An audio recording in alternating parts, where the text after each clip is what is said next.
नमस्कार सबैजनालाई। युट्युबले च्यालेन्ज गरेदेखि मैले एकदम रेगुलर रूपमा भिडियो हाल्छु भनेको थिएँ। त्यही भएर आज चाहिँ यो चाहिँ एक्ज्याक्टली जापान बस्नेहरूको लागि होइन, जसले जानिसक्नु भएको छ, जो नयाँ आउनुहुन्छ उहाँहरूको लागि चाहिँ उपयोगी हुनसक्छ। अनि नेपालमा बस्नुहुन्छ नि जो उहाँहरूको लागि पनि उपयोगी हुनसक्छ। एकदम राजनीतिमा युवाहरू छिर्न थाल्नु भएको छ।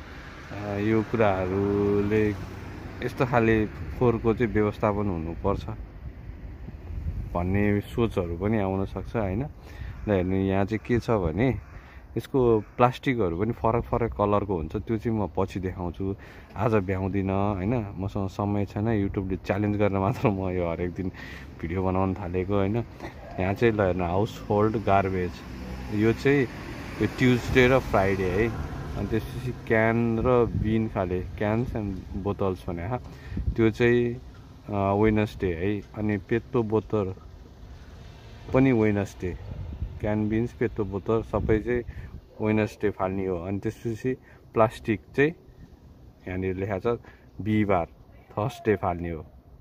अब योभन्दा अरू फरक दिनहरूमा फाल्यो भने चाहिँ तपाईँको फोहोरहरू लिएर जाँदैन, यहीँ छोडिदिइरहेको हुन्छ। अनि आफूलाई आफ्नो फोहोरहरू देख्दाखेरि अलिकति नराम्रो फिल हुन्छ नि त नि होइन। त्यही भएर एकदम क्युचुके भएर चाहिँ क्युचुके भनेको चाहिँ एकदम के भन्छ एक्ज्याक्टली, जस्ट तपाईँहरूले ध्यानपूर्वक चाहिँ फोहोर फाल्नुपर्ने हुन्छ। हेर्नु यहाँ टक्क राखेको छ। अब यसले ट्याएको फोहोर फालेपछि छोपिदिने यो। अनि भोलिपल्ट 8:30 भन्दा पछाडितिर आएर फोहोर उठाएर लिएर जान्छन्। अनि प्लस यो म बस्ने चाहिँ यही हो बिल्डिङ हो, यो चाहिँ सरकारी बिल्डिङ हो है। यो चाहिँ चिठा पर्छ भनौँ न, यही वरिपरि यही हो है। म बस्ने वरिपरि यस्तै यस्तै बिल्डिङहरू छ सबै। पार्किङ भयो यहाँ चाहिँ मेरो बिल्डिङबाट यो नजिकको यो पार्किङ चाहिँ यो पाउनु पर्ने हो। मैले यहाँ चाहिँ खाली नभएको भएर मैले पाइनँ होइन।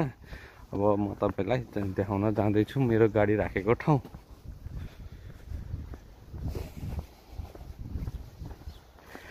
सो पुरानो पुरानो पहेँलो पहेँलो ब्युटिफुल खाले गाडी छ होइन, सस्तो सस्तो होइन।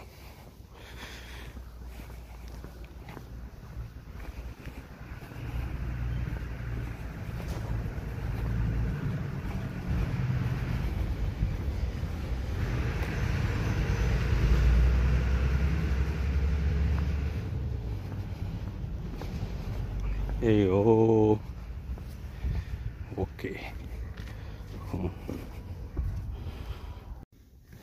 खास चाहिँ त्यो फोहोरको बारेमा अलि लामो भिडियो बनाउनु पर्ने हो। खासै आज समय छैन, भिडियो त हाल्नुपर्छ जसरी पनि होइन। मलाई न्यु खोजेको छ, त्यही भएर चाहिँ अनिखेर मैले भिडियो चाहिँ हाल्ने निर्णय नै गरेको छु। ल हेर्नुहोस् अनुहार है मेरो। अनि आज चाहिँ म के गर्छु भने तपाईँहरूलाई जुन इङ्ग्लिसमा चाहिँ के भन्छ कन्भिनियन्ट स्टोर, यो खास यहाँ जापान बस्तीको लागि होइन है यो भिडियो। के अरे मलाई यस्तो भिडियो पनि बनाउँदै भन्ला होइन। त्यसपछि यो चाहिँ जो नयाँ आउनुहुन्छ है, अनि जो चाहिँ नेपालतिर हुनुहुन्छ अथवा बाहिरतिर हुनुहुन्छ, जापानमा कस्तो रहेछ त वरिपरि, एकदम ठुलो गहिरेको कुरा, गहिरिएर गर्ने कुरा पनि होइन, राजनीतिको कुरा पनि होइन, यस्तो छ है भन्ने मात्र देखाउने उद्देश्य राखेको छु। त्यो पनि युट्युबले च्यालेन्ज गरेर हो, नत्र मैले अलिक सेलाइसकेको थिएँ होइन। किन मेहनत गरिसकेको चिज चाहिँ खेर जान दिनु भनेर चाहिँ ठिकै छ नि त भनेर गरे हो। तपाईँलाई गरेन है त। यहाँ म अलिकति यता घुमाइदिन्छु क्यामेरा,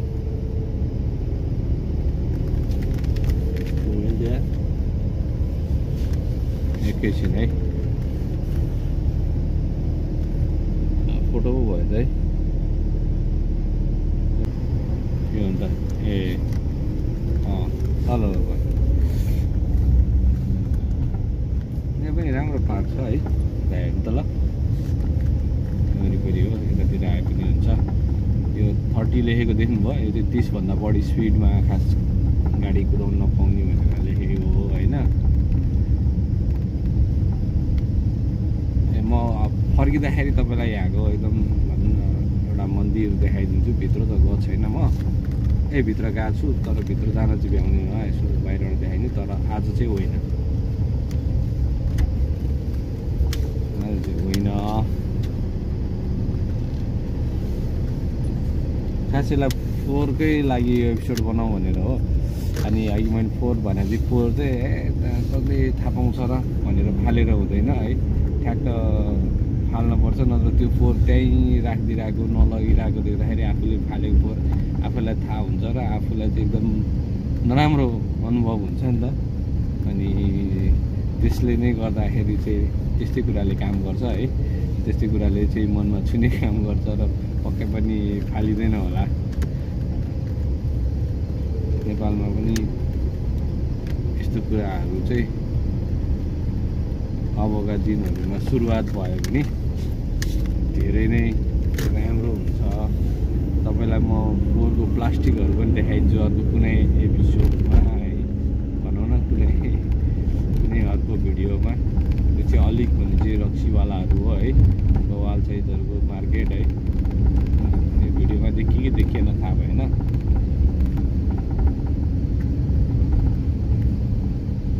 अहिले चाहिँ म ट्याक्क घरबाट कामतिर जाँदैछु। सुनेको चाहिँ अलि यो ठुलो आवाज भयो है।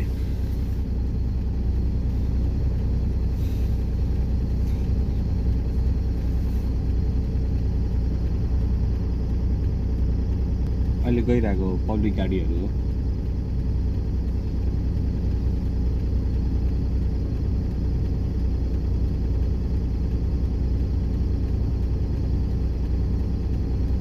भिडियो के बनाइरहेको हामीलाई थाहा छँदैछ नभन्नु है। जापानमा हेर्नु हुनेहरूले चाहिँ यो जापान जसले देख्नु भएको छैन होइन, जापान जो आउनु भएको छैन अनि कस्तो होला भन्ने आउन खोज्नु भइरहेकोहरूलाई त खालि कौतूहल हुन्छ नि त, त्यसको लागि मात्र हो।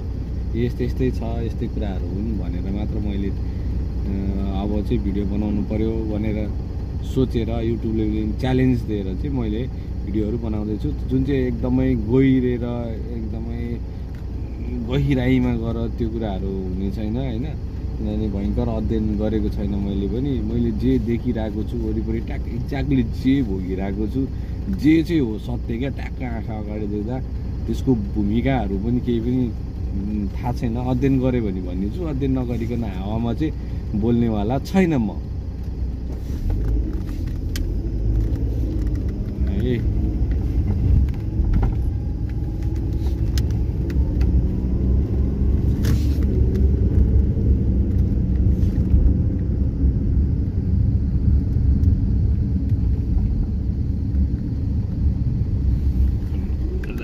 अलिकति क्यामेरा घुमाउँ, यतातिर पेट्रोल पम्पहरू छ है। अनि आज चाहिँ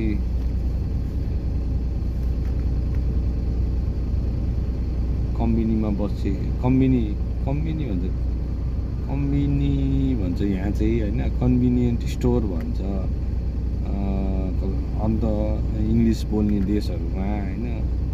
अनि त्यसपछि अझ ग्रोसरी पनि भन्छ है, सानो पसलहरू। हाम्रो नेपालतिर चाहिँ किराना पसल भन्छ नि हो। त्यस्तोमा चाहिँ भित्र त भिडियो म कुनै दिन खिचौँला होइन, तर आज मैले त्यहाँ बसेर चाहिँ कफी खाएर अनि बल्ल काममा जाने सोचेको छु। त्यो अहिले मैले योजना बनाइरहेको चाहिँ लसनमा छिर्छु, जुन यहाँ चाहिँ लसन कन्भिनियन्ट स्टोरहरू है, कम्बिनी स्टोरहरू लसन, फ्यामिली मार्ट अनि 7-11 यिनीहरू चाहिँ एकदम मुख्य हो। अझ 7-11 धेरै अगाडि हो है। अरू पनि छन्, धेरै छन्, सबैको नाम आएन। डेली भन्ने पनि छ है। यो चाहिँ हेर्नु, यो पेट्रोल पम्प भइहाल्यो। यो सेल्फ हो, आफैले हाल्ने छ त, गाडी लग्ने ट्याक्क मिलाउने ट्याक्क पैसा तिर्ने आफैले हाल्ने हो। अनि यो चाहिँ एकदम ट्याक्स केही पनि लाग्दैन भनेर भनिन्छ यहाँ है। ट्याक्स लाग्दैन, यो ट्रायल हो, यो सुपर मार्केट हो। लगभग सबै सामानहरू पाइन्छ त्यहाँ। त्यो पनि घुमाउला कुनै दिन होइन। अहिलेको लागि चाहिँ, आजको लागि चाहिँ म कन्भिनियन्ट स्टोरसम्म जान्छु होइन।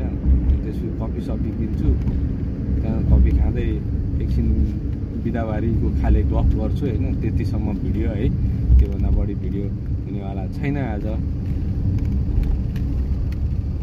किनभने मैले डेली अपलोड पनि गर्नु पर्यो नि त, केही न केही गरिरहनु पर्यो भन्ने कुरा हो।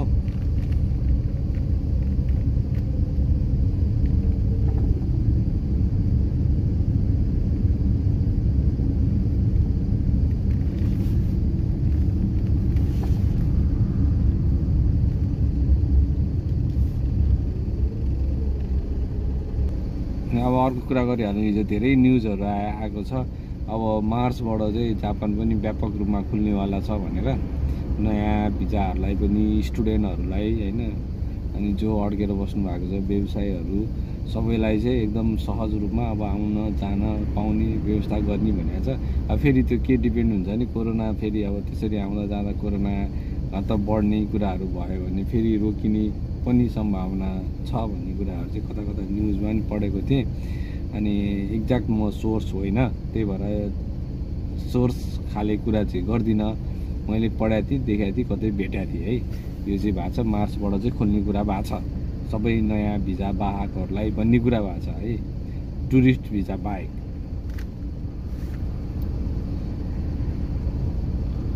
धेरै बेर पो भयो त यार, नेपालमा मात्र हुने होइन है ट्राफिक जाम। जापान नि हुन्छ कहिलेकाहीँ।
धेरै छ कि यता देखाएन क्यामेराले मैले है, यता पनि छ यता पनि छ, हेर्नु यता फ्यामिली मार्ट भन्ने छ।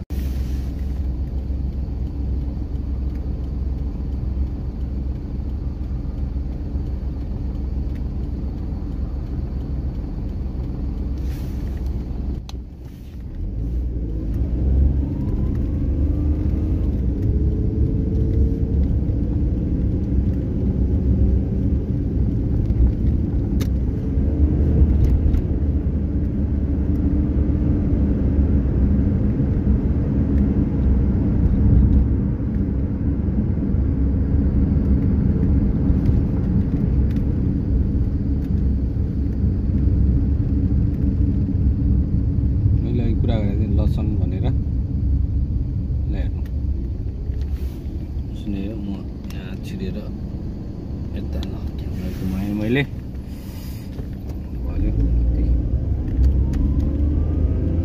पार्किङ छ।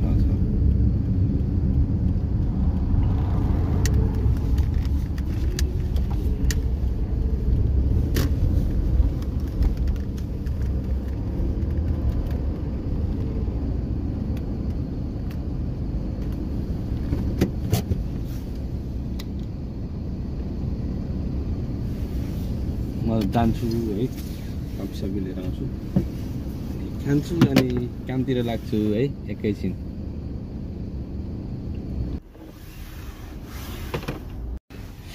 कफी लिएर आएछु, क्याफे लाथे है, टाटा सुगर चाहिँ 3टा ट्याक्का हालेँ है, क्याफे लाथे। जाडोमा मजा आउँछ।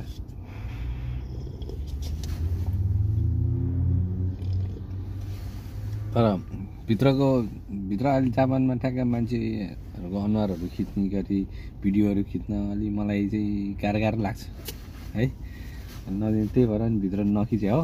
तर कुनै दिन मिल्यो भने भित्र नै खिच्छु है, तपाईँहरूलाई देखाउँछु म है। ओहो दामी, यो चाहिँ प्रत्येक कन्भिनियन्ट स्टोर भनौँ न, कम्बिनी स्टोरहरूमा चाहिँ पाउँछ कि कफीहरू, क्याफे ल्याटेहरू मेसिन हुन्छ, मेसिन टाक्क बटम थिचेर सर्र आउँछ होइन। दामी दामी। ल आजको यात्रा चाहिँ यहीँसम्म। सबैलाई धन्यवाद है। भिडियो जसले अन्तिमसम्म हेर्नुभयो पनि हेर्नु नभए पनि हेर्ने मन भयो पनि है। त्यस्तो भयङ्कर नयाँ कुरा त केही पनि होइन, तर जे छ नि वरिपरि त्यही नै मात्र हो मेरो देखाउने उद्देश्य चाहिँ है। अब त्यो चाहिँ प्रयास गर्दै जान्छु, मेहनत गर्दै जान्छु। सकिन्छ कि सकिँदैन फेरि बिचमै छोड्ने अवस्था पनि हुनसक्छ है। धन्यवाद सबैजनालाई।